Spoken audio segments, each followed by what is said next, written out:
Hello friend, कैसे हैं आप सभी लोग। आप सभी की तैयारी आई हो बहुत अच्छी चल रही होगी। सीटेट के लिए भी और अदर के लिए भी, अभी लेखपाल के भी और भी वैकेंसी आने वाली है। क्योंकि हरियाणा वाले ने तो 1 साल के लिए रोक लगा दी है, पर यूपी वाले में अभी वैकेंसी आएगी अभी लॉकडाउन के बाद ही। तब तक आप अपनी तैयारी करते रहिएगा। सीटेट की भी तैयारी कीजिएगा, क्योंकि क्लास 6 अब ख़त्म हो जाएगी। 2 चैप्टर इसमें बाकी है, फिर 7 स्टार्ट कर लेंगे। साथ में इस सेशन को ज़्यादा से ज़्यादा लोगों को शेयर भी कीजिएगा, ताकि उनके लिए भी ये काफ़ी बेनिफिट हो सके, ताकि वो घर पर रहकर अपनी एनसीईआरटी को कवर कर सके।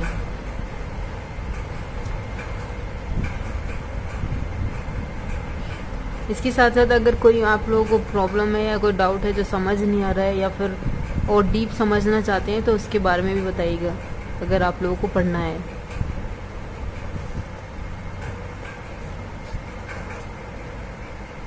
इससे पहले हमने अपने करा दिए थे पर्वत कितने प्रकार के होते हैं, वलित पर्वत, ब्रह्मस्रोत पर्वत, ज्वालामुखी पर्वत। ये हमने आगे आप लोगों को बताया था। कुछ खेल्स भी बताए थे जो बर्फ़ में खेले जाते हैं। उसके बाद हम क्या करेंगे, पठार। पठार में क्या होता है कि पठार उठी हुई सपाट भूमि होती है। यह आसपास के क्षेत्रों से अधिक ऊंचा उठा हुआ होता है तथा इसकी ऊपरी भाग मेज की आकृति के समान होती है। किसी पठार के एक या एक से अधिक किनारे होते हैं जिनके ढाल खड़े होते हैं। पठारों की ऊंचाई प्राय कुछ 100 मीटर के लेकर कई हजार मीटर तक हो सकती है। पर्वतों की भांति पठार भी नवीन या प्राचीन होते हैं। भारत में दक्कन पठार पुराने पठारों में से एक है, और केन्या, तंजानिया, युगांडा ये पूर्वी अफ्रीका के पठार हैं। ऑस्ट्रेलिया का पश्चिमी पठार इस प्रकार का उदाहरण है। तिब्बत का पठार संसार का सबसे ऊंचा पठार है, जिसकी ऊंचाई कितनी है, लगभग समुद्र तल से 4000 से लेकर 6000 मीटर तक है। ये भी याद रखना चाहिए कि तिब्बत का पठार एक तो सबसे बड़ा है, सबसे ऊंचा पठार है, और इसकी ऊंचाई कितनी है, 4000 से 6000 मीटर तक है।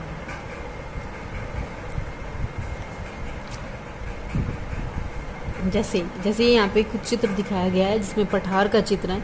ये रहा यहाँ पे कुछ। पठार बहुत उपयोगी होते हैं क्योंकि उनमें खनिज प्रचुर मात्रा में है। यही कारण है कि विश्व के अधिकांश खनन क्षेत्र पठारी भागों में स्थित हैं। भारत का छोटा नागपुर का पठार, जहाँ से लोहा, कोयला, मैग्नीज, इसलिए सबसे ज़्यादा जो लोहा और ये मिलते हैं, लोहे के लिए सबसे ज़्यादा उड़ीसा प्रसिद्ध है, और कोयले के लिए सबसे ज़्यादा झारखंड प्रसिद्ध है। के बहुत बड़े भंडार है, क्योंकि छोटा नागपुर का पठार भी कहाँ तक फैला है, झारखंड तक भी है, और उसके बाद उड़ीसा भी है।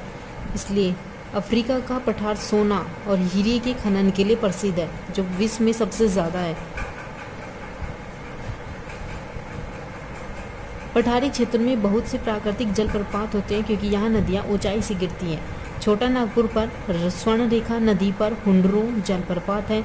ये भी पूछा हुआ क्वेश्चन है कि हुंडरू जलप्रपात किस नदी पर है, तो ये किस नदी पर है, स्वर्ण रेखा नदी पर है।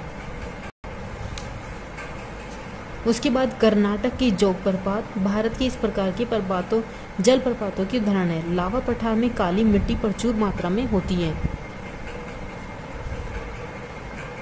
जो उपजाऊ होती है और खेती के लिए काफ़ी अच्छी होती हैं। कई पठारों में रमणीय स्थल होते हैं जो सैलानियों को आकर्षित भी करते हैं, कि ताकि वो बाहर के लोग आते हैं। जिस तरीके का ये चित्र दिखाया गया है, ये एक मैदानी चित्र है।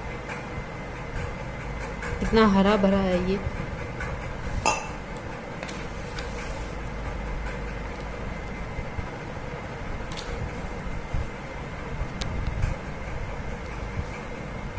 उसके बाद हम पढ़ेंगे अब मैदान।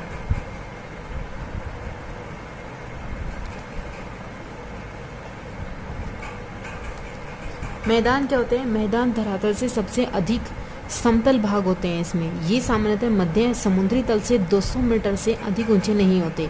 कुछ मैदान काफ़ी समतल होते हैं, कुछ उर्मिल तरंगिन भी हो सकते हैं। ज़्यादातर मैदान नदियों और उसकी सहायक नदियों के द्वारा निर्मित होते हैं। नदियाँ पर्वतों के ढालों पर नीचे की ओर बहती हैं और उन्हें अपरदित कर देती है।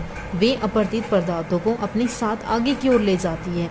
जैसे कल हम लोगों ने पढ़ाया था, अपरदन और निक्षेपण। अपरदन करती है और बाद में जहाँ ये इकट्ठा होता है उसे निक्षेपण कहा जाता है। अपने साथ ढोए हुए जैसे पदार्थ क्या होते हैं, पत्थर, बालू, सिल्ट, ये क्या करती है, घाटियों से निक्षेपित कर देती है, और इन्हीं निक्षेपतों से मैदानों का निर्माण भी होता है।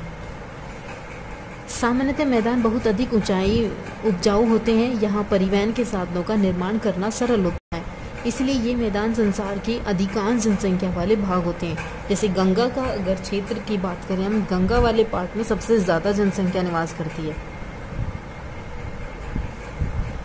जैसे एशिया में स्थित भारत में गंगा एवं ब्रह्मपुत्र का मैदान और चीन की यांगत्से नदी का मैदान सबसे प्रमुख उदाहरण है। मैदान मनुष्य के निवास के लिए सबसे अधिक उपजाऊ होते हैं। यहाँ जनसंख्या घनी होती है क्योंकि मकानों के बनाने और खेती के लिए यहाँ समतल भूमि बड़ी मात्रा में उपलब्ध होती है, इसीलिए सबसे ज़्यादा जनसंख्या इसी क्षेत्र पर निवास करती है।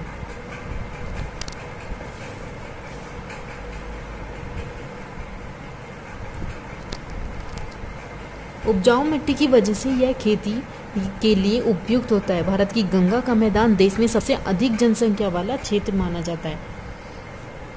स्थल रूप क्या होते हैं और लोग? स्थल रूपों की विभिन्नता के अनुरूप ही मानव भिन्न भिन्न प्रकार का जीवन यापन करते हैं। पर्वतीय क्षेत्रों का जीवन मुश्किल होता है। मैदानी क्षेत्रों का जीवन पर्वतीय क्षेत्रों की अपेक्षा आसान होता है।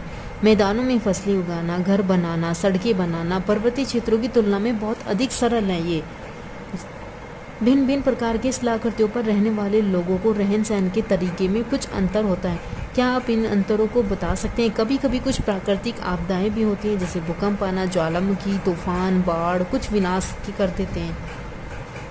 इन आकस्मिक घटनाओं के विषय में जागरूक पैदा कर रहे हैं और हमें आने वाले खतरों को कम कर सकते हैं। जैसे यहाँ पे एक चित्र दिखाया गया है, ये एक रस्सी का बना हुआ पुल है। ये क्वेश्चन सीटेट ने पूछा था कि रस्सी का बना हुआ पुल कहाँ पर बनता है, तो वो कहाँ है? अरुणाचल प्रदेश में है।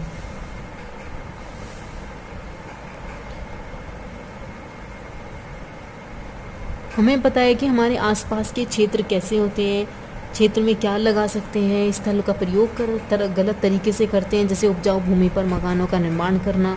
इसी प्रकार हम लोग कूड़ा किसी भी स्थान भूमि पर पानी में फेंक देते हैं, जो कि पानी गंदा हो जाता है। हमें प्रकृति के इस महत्वपूर्ण वरदान का इस्तेमाल इस प्रकार नहीं करना चाहिए।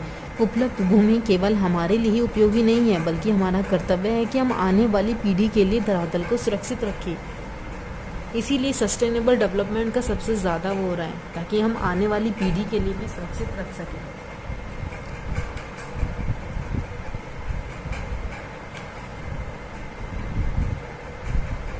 ये एक दिखाया गया है कि किस तरीके से एक प्रदूषित नदी है। यमुना भी, गंगा भी, सब कुछ प्रदूषित हो रहा है, लेकिन अब बहुत स्वच्छ हो रहे हैं क्योंकि मानव का निवास कम हो रहा है, वहाँ पे जाना आना जाना कम हो रहा है लॉकडाउन के कारण।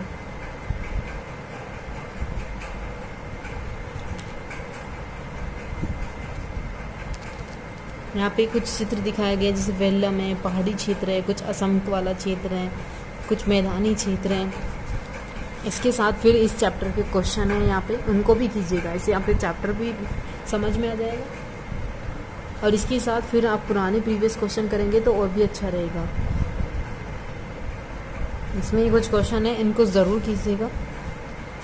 इसके बाद फिर मैपिंग का काम होगा, कुछ मैप से भी इसमें चैप्टर